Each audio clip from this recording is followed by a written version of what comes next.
Hello everyone. तो हम अपने द मॉडर्न टारगेट ब्यूटीज के नेक्स्ट एपिसोड को शुरू करते हैं, जहां हमने देखा था कि सलीशा विंडो से कूद जाती है और हमारे इयॉन को उसके बारे में पता नहीं होता। वह आंखें बंद कर सोच रही होती है कि अभी तक मैं नीचे क्यों नहीं गिरी। तभी वह अपनी आंखों को खोलती है और वह मन में सोचती है, क्या मैं गिरते हुए रुक गई। सलीशा मैजिक के कारण हवा में फ्लोट कर रही होती है। इयॉन मैजिक से नीचे आता है और कहता है, मिस सलीशा, वह काफी दिलचस्प स्टंट था। सलीशा घबराते हुए सोचती है, तो मैं फेल हो गई, इसका मतलब इयॉन। तभी वह इयॉन से पूछती है, तो तुम सच में मेरे विचार पढ़ सकते हो। इयॉन गुस्से में देखते हुए सलीशा से बोलता है, क्या इसलिए तुमने खुद को खिड़की से बाहर फेंक दिया। तभी इयॉन उसे कहता है, तुम्हें सच में घायल ही रहना चाहिए था।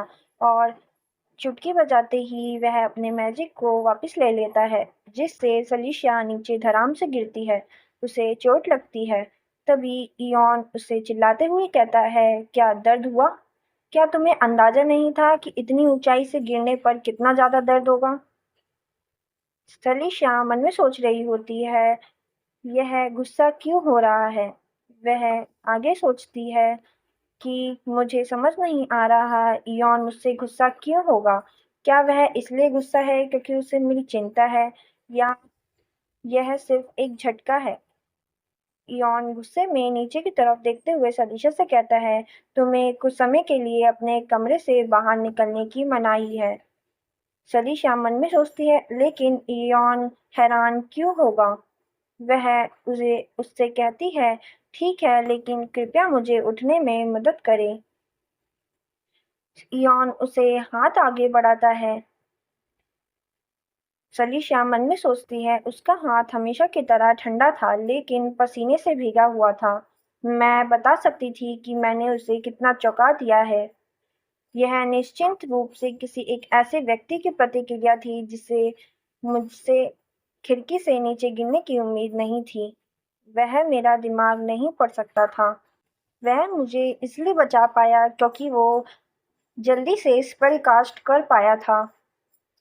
और अब जब मुझे इस बात का एहसास हुआ तो मैं मन ही मन मुस्कुराए बिना रह ना सकी। फिर सीन शिफ्ट होता है, हमारी सलीशा और कैरन को दिखाया जाता है जो मेंशन में चल रही होती है। सलीशा मन में सोचती है, अब जब मुझे यह पता चल गया है कि इयॉन मेरा दिमाग नहीं पढ़ सकता, मुझे यह कंफर्म करना पड़ेगा कि तारा सचमुच मर चुकी है।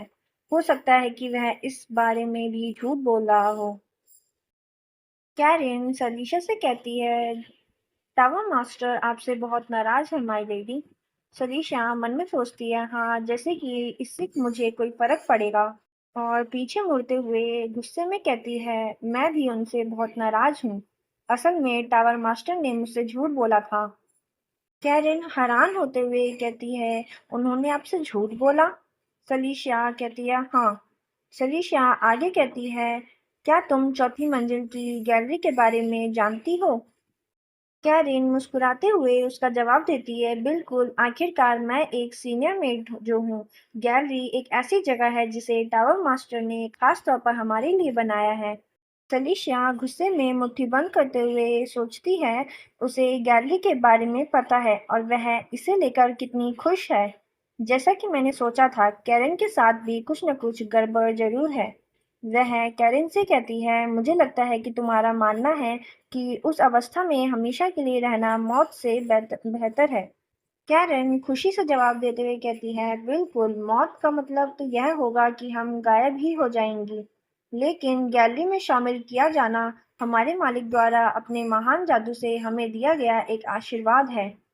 तभी सलीशिया बहुत गंभीर और डरावने तरीके से कैरन से कहती है, तो फिर क्यों ना मैं तुम्हें अभी वहां भेज दूं कैरन। सलीशा की बात सुनकर कैरन कहती है, क्या अभी? सलीशा मन में सोचती है, चाहे वह इसे बार बार आशीर्वाद कहती रहे, वह भी मौत से उतनी ही डरती है।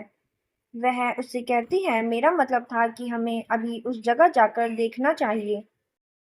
वह फिर उस जगह पे जाती है और वहां पे तारा को देखती है। वह मन में सोचती है, मुझे उम्मीद थी कि वह झूठ बोल रहा होगा, लेकिन वह झूठ नहीं बोल रहा था, कम से कम इस बारे में तो नहीं।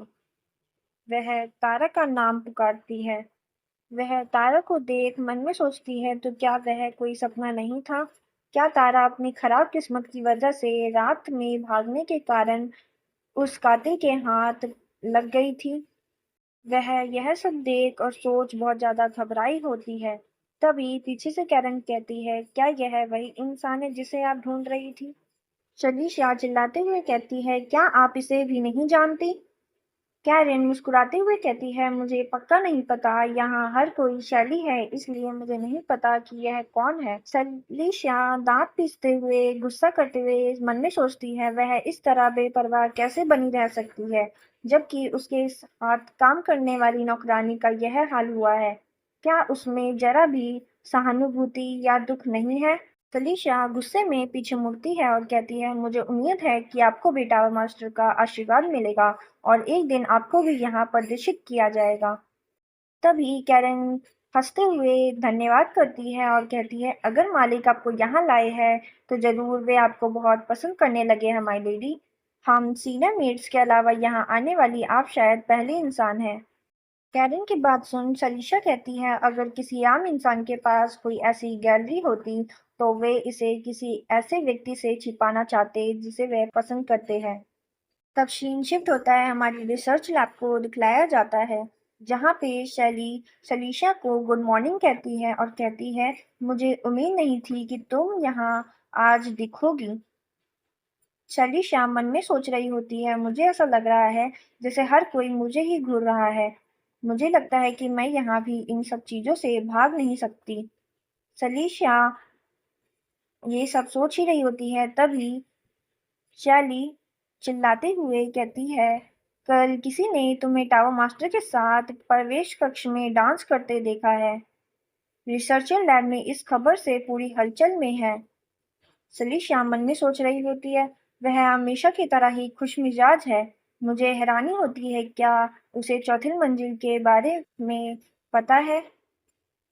शैली कहती है, लोग कह रहे हैं कि जल्द ही हमारे टावर में कोई एक लेडी आ सकती है। मेज टावर इतनी उबाऊ जगह है कि यहाँ अफवाहें बहुत तेजी से फैलती है।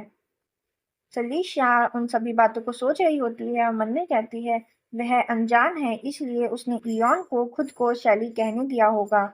यहाँ तक कि उसने इस जगह को उबाऊ भी कहा। एक हफ्ते में ही कम समय में दो नौकरानियों को भेज दिया गया है और चौथी मंजिल पर इंसानी शरीरों से भरी एक गैलरी प्रदर्शित है।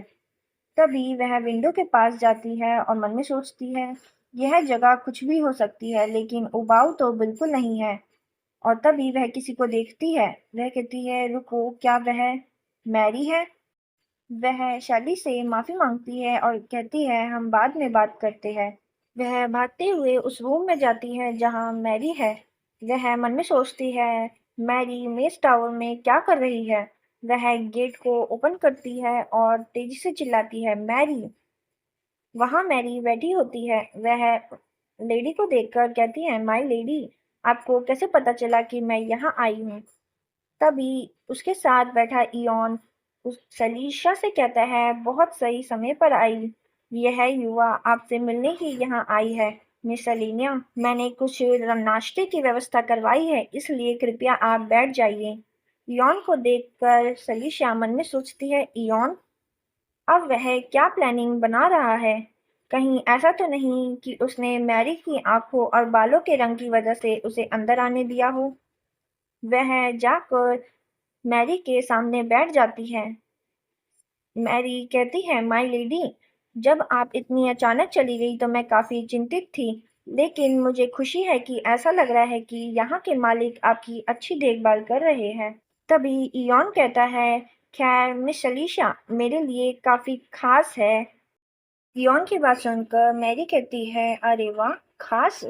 यह सोचना कि मालिक आप पर मेहरबान होंगे माय लेडी, मुझे लगता है कि अब मुझे चिंता करने की कोई जरूरत नहीं है। सलीशा मन में सोच रही होती है, नहीं मैरी, ऐसा नहीं है। वह तुम्हें बेवकूफ बनाने के लिए बस एक जेंटलमैन होने का नाटक कर रहा है। तभी इयॉन सीरियस होते हुए मैरी से पूछता है, तो फिर मैरी, आज आपका यहाँ कैसे आना हुआ? मैरी एक लेटर को आगे बढ़ाते हुए कहती है, अरे मुझे आपको कुछ देना है। माय लेडी, आपके लिए एक निमंत्रण आया है। फेलिशिया मन में कहती है, एक निमंत्रण? लेकिन मैं तो कभी किसी दूसरी कुलीन महिला से मिली ही नहीं। वह लेटर की तरफ देख रही होती है और उस राज चिन्ह को देखकर वह डर जाती है। वह सोचती है यह करीना की तरफ से है। मिस्टर ईटन ने जरूर मेरा पत्र पहुंचाया होगा।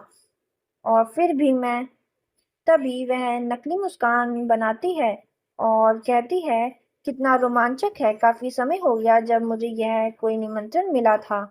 वह लेटर को लेने की कोशिश करती है और मन में सोचती है, मैं तारा को नहीं बचा पाई।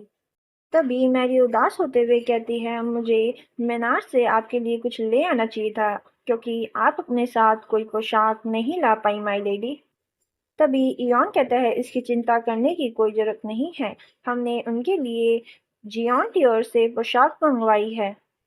मैरी की बात सुनकर सलीशा मन में सोचती है, मैरी झूठ बोल रही है। एक अनाथ जो औषधि बनाने वाली मशीन से ज्यादा कुछ नहीं थी, उसके पास कोई अच्छी पोशाक होना संभव ही नहीं है। वह तो बस मेरी इज्जत बचाने के लिए इस तरह बात कर रही है। मैरी खुश होते हुए इयॉन से कहती है, अरे बाप रे, जियॉन की ओर से। और वह उससे पूछती है, क्या मैं लेडी सलीशा के साथ जा सकती हूँ जब वह पोशाक लेने जाएंगी? मुझे उन्हें पहनकर देखते हुए देखना बहुत पसंद आएगा। सलीशा मैरी का जवाब देती है और कहती है, बिल्कुल तुम जा सकती हो, लेकिन तुम्हें पहले काउंट से अनुमति लेनी होगी। और चाय पीते हुए मन में सोचती है, इससे पहले कि इयॉन मैरी के साथ कुछ कर सके, मुझे उसे घर भेज देना चाहिए। मैरी उदास होते हुए कहती है, आप सही कह रहे हैं, मुझे आज के इस बाहर जाने की अनुमति भी बहुत मुश्किल से मिली है। तभी इयॉन कहता है, अगर मुझे पता होता कि आप दोनों इतने करीब हैं तो मैं मिस मैरी को भी इस मेज टावर में काम करने के लिए रख लेता। यह आपके लिए बहुत बेहतर हो सकता था मिस सेलिनियम।